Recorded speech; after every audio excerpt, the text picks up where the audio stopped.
당신이 그렇게 대단하다고 생각하나요? 자신을 돌아보세요. 당신은 쓸모없는 사람일 뿐이에요. 남편도 제대로 지키지 못하는. 당신 같은 여자는 남편에게 의지해서 사는 것 외에는 아무것도 못하잖아요. 어머니 말이 맞아요. 저는 대단하지 않아요. 하지만 적어도 저는 어머니처럼 배신을 옹호하거나 옳고 그름을 가리지 않고 아들을 변호할 만큼 비겁하지는 않아요. 안녕하세요. 저는 은주라고 합니다. 제 이야기를 여러분과 나누고 싶어 이렇게 영상을 제작하게 되었습니다. 저는 결혼 생활 중 뜻하지 않은 위기를 맞았고 남편의 배신뿐만 아니라 시댁의 냉담한 태도까지 겪으며 힘든 시간을 보냈습니다. 하지만 그런 고통 속에서도 저는 다시 일어설 수 있었습니다.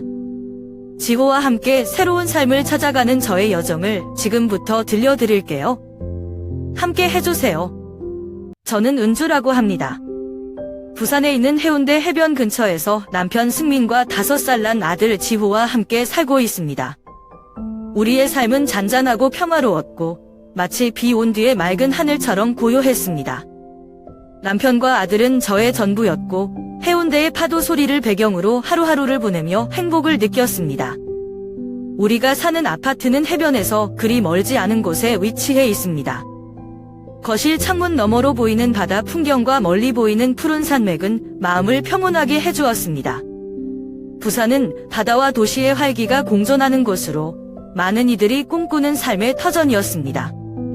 승민, 제 남편은 묵묵하고 성실한 사람입니다. 그는 건설업에 종사하고 있으며 대부분의 시간을 바쁜 업무와 프로젝트에 쏟고 있습니다. 그의 탄탄한 체격, 햇볕에 그을린 피부, 그리고 거칠어진 손은 그의 노력을 말해줍니다.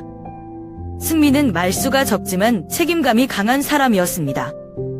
그는 항상 가족을 위해 일한다고 말했지만 때로는 그의 무뚝뚝함이 우리 사이의 벽을 느끼게 만들곤 했습니다. 지호, 우리 아들은 에너지 넘치는 5살 꼬마입니다. 그의 동그란 눈망울과 환한 웃음은 저에게 하루의 피로를 잊게 만듭니다. 지호는 매일 새로움을 발견하려는 호기심으로 가득 차 있으며 해변에서 조개 껍데기를 줍고 새로운 질문을 던지는 것을 좋아합니다. 지호와의 시간은 항상 즐겁고 행복했으며 그의 웃음소리는 우리 집의 활기를 불어넣었습니다. 부산은 활기찬 도시로 현대적인 분위기와 전통적인 매력이 공존합니다. 저는 자갈치 시장 근처에 자주 가서 신선한 해산물과 필요한 생필품을 사곤 합니다. 시장의 아주머니들은 지호를 보며 "어머, 이렇게 귀여운 꼬마는 처음 봐요 라고 농담을 건네곤 했습니다. 주말에는 온 가족이 용두산 공원에 가곤 했습니다. 그곳에서 부산타워에 올라 도시 전체를 내려다보며 시간을 보냈습니다.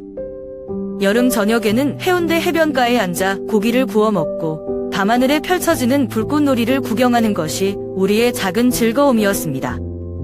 그때의 저는 세상에서 가장 행복한 사람이었습니다. 그러나 우리의 평화로운 일상은 서서히 변화하기 시작했습니다. 어느 순간부터 승민은 퇴근 시간이 늦어지기 시작했고 그는 늘 일이 많아서 라는 이유를 댔습니다. 그가 점점 멀어지는 느낌이 들었지만 저는 그것이 단지 제 기분 탓이라고 여기려고 노력했습니다. 어느 날 빨래를 하던 중 그의 바지 주머니에서 낯선 고급 레스토랑의 영수증을 발견했습니다. 그 레스토랑은 승민이 동료들과 점심을 먹는다고 했던 곳과는 완전히 다른 곳이었습니다. 그 순간 가슴 깊은 곳에서 알 수 없는 불안감이 올라왔습니다. 이건 단순한 오해일까? 아니면 그 이상의 무언가일까? 라는 질문이 머릿속을 떠나지 않았습니다. 저는 스스로에게 너무 과민 반응하는 건 아닐까? 라고 물으며 의심을 지우려 했습니다. 하지만 그 이후로도 승민의 행동은 더 이상 전처럼 느껴지지 않았습니다. 그는 집에서 점점 말수가 줄었고 제 눈을 피하려는 듯 보였습니다. 제가 그의 일에 대해 묻거나 새 프로젝트에 대해 물어도 그는 짧게 대답하며 대화를 피하는 듯 했습니다. 그때마다 마음 한구석이 조용히 무너져 내리는 기분이 들었지만 누구에게도 말할 수 없었습니다. 엄마에게조차 털어놓지 못했습니다. 창피하기도 했고 우리 가정에 문제가 있다고 생각할까 두려웠기 때문입니다.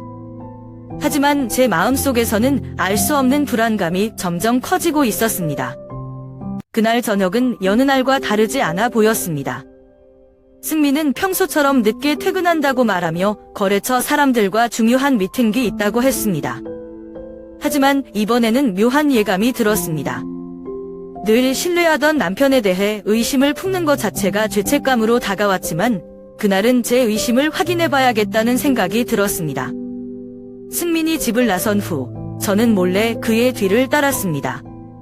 그는 차를 타고 해운대 번화가 쪽으로 향했고 저는 멀찍이 뒤따르며 그를 주시했습니다. 얼마 후 그는 한 고급스러운 카페 앞에 차를 세우고 안으로 들어갔습니다. 저는 최대한 눈에 띄지 않도록 거리에서 지켜보기로 했습니다. 그가 카페 안으로 들어가자 저는 창문 너머로 그를 조심스럽게 관찰했습니다.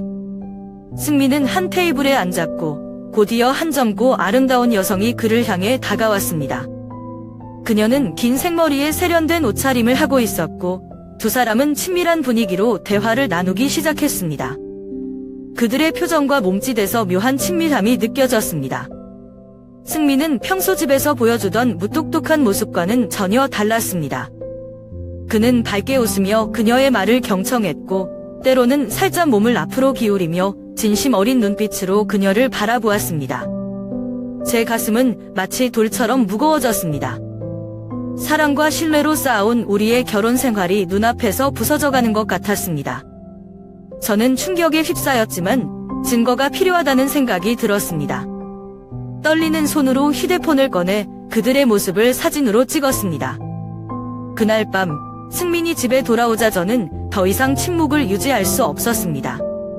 조용히 그의 눈을 마주보며 물었습니다. 오늘 밤 어디 있었어? 그는 순간 놀란 듯 했지만 곧 태연하게 대답했습니다. 거래처 사람들 만나러 갔었지? 왜 그래? 저는 그의 대답에 추가적인 질문을 던지지 않고 바로 사진을 꺼내 그에게 보여주었습니다. 그의 얼굴이 순식간에 굳어졌습니다. 이게 뭐야? 라고 제가 물었을 때 그는 변명하지 않았습니다. 오히려 저를 탓하기 시작했습니다. 너는 나를 이해하려고 하지도 않아? 내가 얼마나 힘든지 알기나 해? 그의 목소리에는 분노와 방어가 뒤섞여 있었습니다. 제발 더 이상 문제를 키우지 말고 가족의 체면을 생각해줘. 라며 그는 상황을 무마하려고 했습니다. 저는 그의 태도에 더 큰 충격을 받았습니다. 그는 자신의 잘못을 인정하기는커녕 모든 것을 제 탓으로 돌리려 했습니다. 제 마음 깊은 곳에서 억눌러온 분노와 슬픔이 터져나왔지만 지호가 깨어있을까 봐 소리를 내지 않으려고 애썼습니다. 그 순간 우리의 결혼이 더 이상 이전과 같을 수 없음을 직감했습니다. 그와의 대화를 이어가야 할지 아니면 이제 제 삶의 방향을 다시 생각해야 할지 고민에 빠졌습니다. 승민과의 대화 이후 저는 스스로 이 상황을 해결하기에는 너무 힘들다고 느꼈습니다. 특히 지호를 위해서라도 문제를 바로잡아야 했습니다. 하지만 제게 남은 선택지는 많지 않았습니다. 그래서 시어머니 경희 여사를 찾아가 도움을 요청하기로 결심했습니다. 그녀는 승민과 가장 가까운 가족으로서 문제 해결에 중요한 열쇠를 쥐고 있을 거라고 믿었습니다. 그러나 그 기대는 철저히 배신당했습니다. 경희 여사와 마주 앉아 저는 최대한 차분한 목소리로 승민의 변화와 제가 느끼는 배신감, 그리고 가정을 지키고 싶은 마음을 산영했습니다. 그러나 그녀의 첫 반응은 차갑기 그지없었습니다. 은주야, 너도 알잖니? 승민이가 얼마나 바쁜 사람인지. 바쁜 남편을 둔 아내는 더 잘 챙겨야 하는 거야? 내가 못 챙기니 이런 일이 생긴 거지? 그녀의 말은 마치 제게 책임을 묻는 듯한 어조였습니다. 어머니, 저도 부족한 점이 있을 겁니다. 하지만 그렇다고 해서 승민의 행동이 정당화될 수는 없어요. 저는 이 문제를 해결하고 싶습니다. 제 진심 어린 말에도 그녀는 고개를 젓고는 더 차가운 목소리로 말을 이어갔습니다. 내가 더 잘했으면 이런 일이 벌어지지 않았겠지? 너는 승민이를 만족시키지 못한 거야? 그걸 돌아보고 반성해야지 왜 나한테 와서 이러는 거야? 그 순간 저는 마치 제가 가해자인 듯한 느낌을 받았습니다. 저는 눈물을 꼭 참으며 더 이상 말다툼을 이어가지 않기로 했습니다. 경희 여사와의 대화는 저를 더욱 절망하게 만들었습니다. 경희 여사뿐만 아니라 시댁의 다른 가족들 역시 저를 이해하려 하지 않았습니다. 시댁 식구들이 모이는 자리에서 저는 승민과의 문제에 대해 간접적으로 도움을 요청하려 했지만 오히려 그들의 비난은 더 거셌습니다. 은주 씨, 왜 자꾸 이런 문제를 들고 나오는 거예요? 가정사는 가정에서 알아서 해결하세요. 승민의 큰형은 대놓고 저를 몰아붙였고 승민의 여동생은 비웃으며 한마디를 덧붙였습니다. 그러게 형수님도 좀 더 예쁘게 꾸미고 형을 잘 챙겼어야죠. 남자가 바깥으로 놔두는 데는 다 이유가 있는 거라던데요. 그들의 태도는 제가 더 이상 가족의 일원이 아님을 암시하는 듯 했습니다. 시댁은 저를 위로하기는커녕 오히려 제가 가족의 문제를 유발했다고 비난했습니다. 시댁의 반응은 저를 완전히 고립시켰습니다. 저는 밤마다 홀로 울며 제 잘못을 자책하곤 했습니다. 내가 조금 더 잘했더라면, 더 참았더라면 가족의 평화를 지킬 수 있었을까? 그러나 마음 한구석에서는 이 상황이 제 잘못만은 아니라는 사실을 알았습니다. 저는 그들의 시선을 의식하며 제 삶을 희생하는 것이 얼마나 무의미한 일인지 점점 깨닫게 되었습니다. 시댁의 도움을 기대하는 것은 이제 그만두기로 했습니다. 저를 지탱해줄 유일한 사람은 제 형, 동현뿐이었습니다. 서울에서 바쁜 직장 생활을 하면서도 항상 저를 챙겨주던 형에게 도움을 요청하기로 결심했습니다. 오빠, 저 좀 도와줘요. 더는 못 버티겠어요. 전화를 걸었을 때 제 목소리는 눈물로 떨리고 있었습니다. 그러나 동현은 단 한순간의 망설임도 없이 이렇게 말했습니다. 은주야, 걱정 마, 내가 내려갈게. 너 혼자 감당하려 하지 마. 다음날 아침, 동현은 부산으로 내려왔고 저는 그에게 지난 몇 달 동안의 고통과 시댁에서 겪은 일들을 모두 털어놓았습니다. 동현은 아무 말 없이 제 이야기를 들어주며 제 손을 따뜻하게 잡아주었습니다. 은주야, 이건 내 잘못이 아니야. 이 상황에서 넌 정말 잘 버텼어. 이제부터는 내가 도울 테니까 힘들어하지 말고 우리 같이 해결하자. 형의 말은 제게 큰 위로와 용기를 주었고 저는 드디어 누군가가 제 편이 되어주는 것 같은 안도감을 느꼈습니다. 동현의 지원은 제가 다시 일어설 수 있는 힘이 되었습니다. 시댁의 비난과 외면에도 불구하고 저는 스스로의 삶을 되찾기로 결심했습니다. 더 이상 시댁의 시선이나 비난에 얽매이지 않고 저와 지호를 위해 앞으로 나아가기로 했습니다. 동현은 부산에 내려온 후 단순히 저를 위로해주는 데서 멈추지 않았습니다. 그는 저를 보호하기 위해 직접 행동에 나섰습니다. 승민과의 대화를 직접 주도하며 지금의 상황을 분명히 하려 했습니다.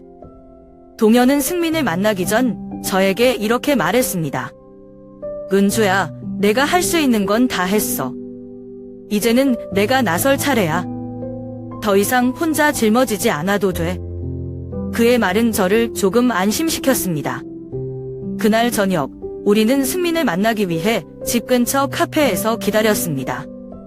승민이 들어오자마자 동현은 단호한 목소리로 말했습니다. 승민 씨, 은주한테 한 행동에 대해 이야기 좀 합시다. 승민은 처음에는 당황한 표정을 지었지만 곧 태어난 척하며 동현의 말을 들으려 하지 않았습니다. 형님, 이건 우리 부부 사이의 문제입니다. 형님이 개입하실 일이 아니에요. 그러나 동현은 물러서지 않았습니다. 내가 이런 식으로 은주를 더 힘들게 하면 내가 가진 증거를 공개할 수밖에 없어. 그게 내가 원하는 결과는 아닐 거야. 동현의 말은 단호했으며 그의 진심이 담겨 있었습니다. 승민은 잠시 침묵했지만 그 후에도 변명과 회피로 일관했습니다. 동현의 단호함은 저에게도 큰 힘이 되었습니다. 그는 단순히 저를 지켜주는 역할을 넘어 제가 스스로 문제를 직면할 수 있는 용기를 주었습니다. 은주야, 이런 사람 때문에 내가 희생할 필요 없어. 내가 원하는 삶을 찾아가야 해. 내 잘못이 아니니까 주눅 들지 말고. 그의 말은 제가 스스로를 되돌아보게 했습니다. 저는 승민의 잘못을 더 이상 제 책임으로 여기지 않기로 했습니다.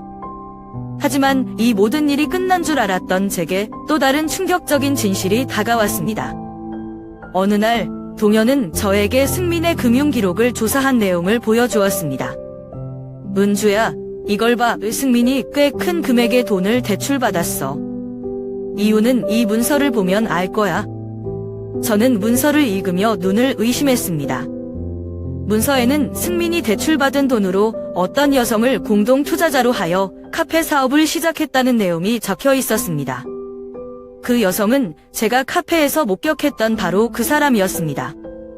설마 이게 사실일 리가 없어요.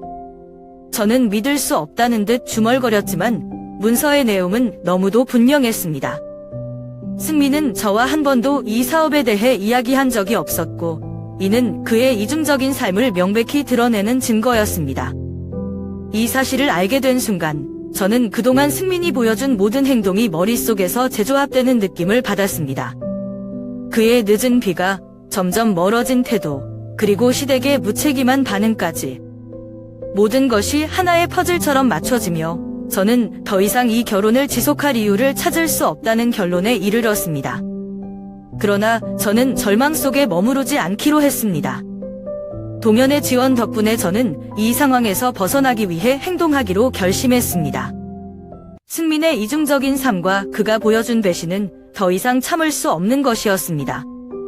저는 긴 고민 끝에 결혼을 끝내기로 결심했습니다.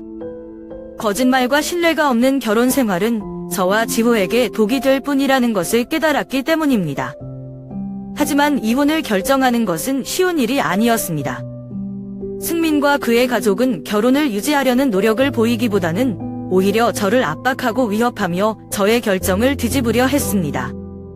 승민은 처음에는 제가 단순히 감정적으로 행동한다고 생각하며 대수롭지 않게 여겼습니다. 하지만 제가 이혼 서류를 준비하고 있다는 사실을 알게 되자 그의 태도는 완전히 바뀌었습니다.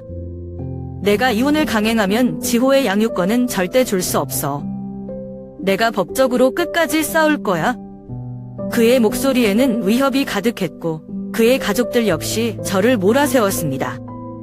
내가 우리 집안을 이렇게 망칠 줄은 몰랐구나. 은주야, 너는 좋은 아내가 되지 못했어. 시어머니 경희 여사는 모든 책임을 저에게 돌리며 이분이 가족의 명예를 실추시킬 것이라고 주장했습니다. 그들의 말은 저를 한때 혼란스럽게 만들었지만 곧 저는 더 단호해질 수 있었습니다.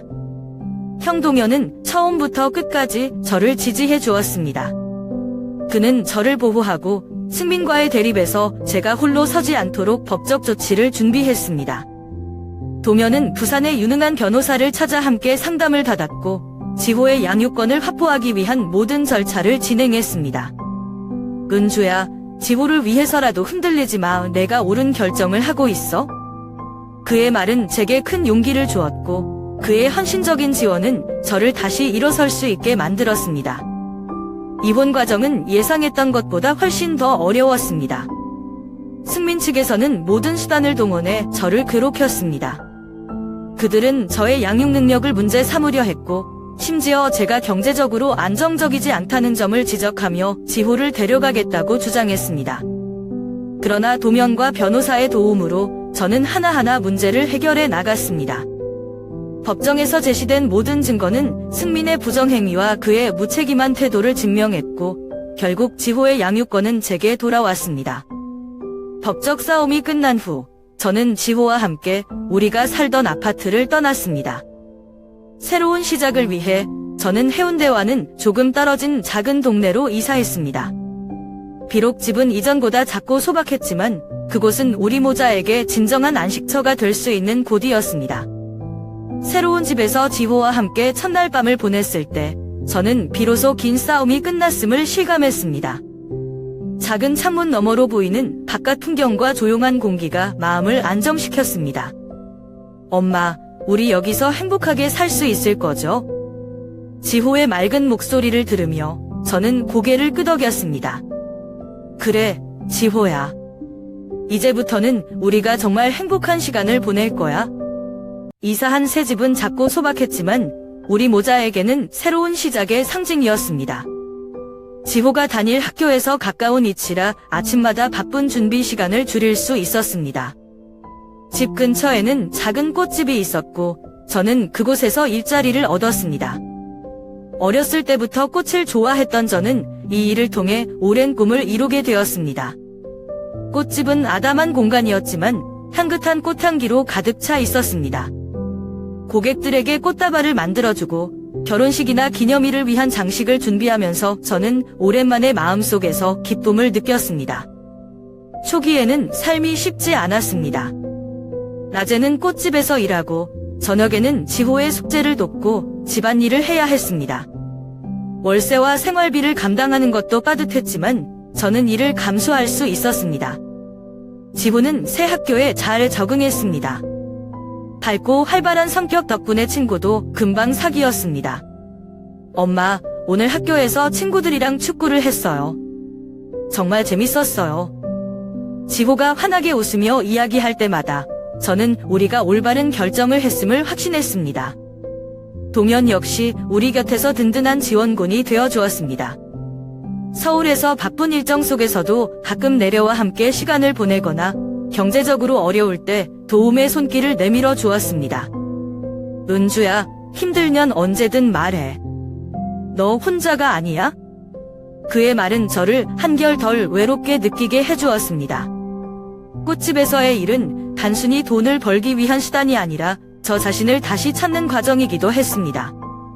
아침 일찍 도착해 꽃을 정리하고 물을 주며 하루를 시작할 때 저는 마음이 차분해지는 것을 느꼈습니다. 특히 결혼기념일이나 생일을 축하하기 위해 꽃을 사러 오는 고객들을 도울 때면 그들의 기쁨을 나눌 수 있어 행복했습니다. 어느 날 한 젊은 여성이 장미꽃다발을 사러 왔습니다. 결혼기념일이라 남편에게 선물하려고요. 특별한 꽃다발로 부탁드릴게요. 그녀의 요청에 정성을 다해 꽃다발을 만들며 저는 결혼 생활의 추억을 떠올렸습니다. 비록 제 결혼은 끝이 났지만 고객들의 사랑과 행복을 돕는 이 일이 저에게 작은 위로가 되었습니다. 지호와의 시간은 제 삶에서 가장 큰 힘이 되었습니다. 퇴근 후에는 함께 저녁을 먹고 산책을 하며 하루를 마무리했습니다. 주말에는 동네 공원에서 함께 자전거를 타거나 책방에 가서 동화책을 고르는 등 평범하지만 소중한 시간을 보냈습니다. 어느 날 저녁, 지호가 제게 말했습니다. 엄마, 우리 지금 행복하죠? 저는 잠시 그의 눈을 바라본 뒤 웃으며 대답했습니다. 그래, 지호야. 우리 정말 행복해지고 있어? 지호의 순수한 웃음은 저를 버티게 하는 가장 큰 원동력이었습니다. 시간은 빠르게 흘렀고 어느덧 지호는 초등학교에 입학했습니다. 입학식 날, 저는 아침 일찍 일어나 지호의 교복을 다리고 그의 작은 손을 잡고 학교로 향했습니다. 엄마, 저 학교에서 공부 열심히 할게요. 지호의 밝은 목소리를 들으며 저는 눈물이 날 뻔했습니다. 그가 이렇게 씩씩하게 성장한 것은 제가 지금까지 한 모든 선택이 옳았음을 증명해주는 것 같았습니다. 학교에서는 부모님들 사이에서 자연스레 새로운 인연이 생기기도 했습니다. 다른 학부모들과 아이들 이야기를 나누며 저는 점점 외로움을 덜 느꼈습니다. 특히 지호의 친구 엄마들 중 몇몇은 저와 비슷한 어려움을 겪은 사람들도 있어 서로에게 큰 위로가 되었습니다. 꽃집에서의 일도 점점 더 안정되어 갔습니다. 어느 날 사장님이 저를 따로 부르시더니 말했습니다. 은주 씨, 그동안 참 고생 많았어요. 꽃다발 만드는 솜씨도 정말 뛰어나고 손님들 반응도 좋아요. 그래서 이 가게를 조금 더 확장하려고 하는데 은주 씨의 도움을 받고 싶어요. 그 말에 저는 기뻤습니다. 단순한 직원으로 시작했지만 이제는 더 큰 책임과 역할을 맡을 수 있는 기회가 주어진 것입니다. 새로운 프로젝트로 인해 저는 새로운 꽃 디자인을 개발하고 지역 행사나 결혼식 장식 프로젝트를 맡게 되었습니다. 이 과정에서 고객들과의 소통은 제게 큰 만족감을 주었습니다. 은주 씨가 만들어준 이 꽃장식 덕분에 우리 결혼식이 정말 특별했어요. 이런 말을 들을 때마다 제 노력의 의미를 다시금 느낄 수 있었습니다. 동현 역시 제 삶에서 중요한 역할을 계속하고 있었습니다. 그는 서울에서 바쁜 일정을 보내면서도 항상 지호와 저를 챙겨주었습니다. 어느 날 그는 저를 따로 불러 말했습니다. 은주야, 내가 요즘 잘 해내고 있는 건 정말 자랑스러워. 그런데 혹시 앞으로 더 큰 목표를 생각해 본 적 있어? 그의 말을 듣고 저는 처음으로 제 꿈에 대해 진지하게 생각하게 되었습니다. 저는 꽃집에서의 일을 통해 자신감을 얻었고, 이제는 작은 사업을 시작할 용기가 생기기 시작했습니다. 오빠, 나도 언젠가 내 가게를 열고 싶어. 내가 직접 디자인한 꽃으로 사람들에게 행복을 줄 수 있는 그런 가게를. 동현은 환한 미소로 고개를 끄덕이며 응원해 주었습니다. 좋아, 내가 도울 수 있는 건 뭐든 도울게. 지호가 초등학교 고학년이 되면서 저는 그의 교육에 대해 더 많은 고민을 하기 시작했습니다. 그는 과학과 수학에 큰 흥미를 보였고 학교에서도 그의 재능을 인정해 주었습니다. 엄마, 나 나중에 과학자가 되고 싶어. 그의 말을 들으며 저는 그의 꿈을 이루기 위해 어떤 지원을 할 수 있을지 고민했습니다. 저는 지호의 흥미를 살리기 위해 과학박물관을 방문하거나 집에서 작은 실험 키트를 함께 만들어 보았습니다. 그는 그 과정에서 더욱 자신감을 얻었고 그의 눈빛은 항상 빛났습니다. 시간이 지나면서 제 삶에도 새로운 인연이 찾아왔습니다. 꽃집에서 자주 오는 단골 고객 중 한 분이 저에게 점점 다가오는 것을 느꼈습니다. 그는 따뜻하고 배려심 많은 사람이었으며 저와 비슷한 상처를 가진 사람이었습니다. 은주 씨, 늘 열심히 사는 모습이 정말 보기 좋아요. 그의 말은 저에게 큰 위로가 되었고 우리는 천천히 서로를 알아가며 우정을 쌓기 시작했습니다. 물론 새로운 관계를 시작하는 것은 여전히 두려운 일이었습니다. 하지만 그와의 대화 속에서 저는 다시 사랑과 신뢰를 배울 수 있는 가능성을 느꼈습니다. 제가 겪은 모든 일들은 저를 강하게 만들었습니다. 과거의 상처는 완전히 사라지지 않았지만 그것은 제가 더 나은 삶을 살아가게 하는 밑거름이 되었습니다. 이제는 지호와 함께 더 큰 꿈을 꾸고 있습니다. 작은 꽃집을 나만의 가게로 키우고 지호의 미래를 위해 더 나은 환경을 만들어주는 것, 그리고 새로운 관계를 통해 다시 한번 진정한 사랑과 신뢰를 느끼는 것, 이 모든 과정이 쉽지는 않겠지만 저는 확신합니다. 우리는 우리가 선택한 삶 속에서 진정한 행복을 찾을 수 있다. 저와 지호는 이제부터 더 밝고 희망찬 미래를 향해 나아가고 있습니다.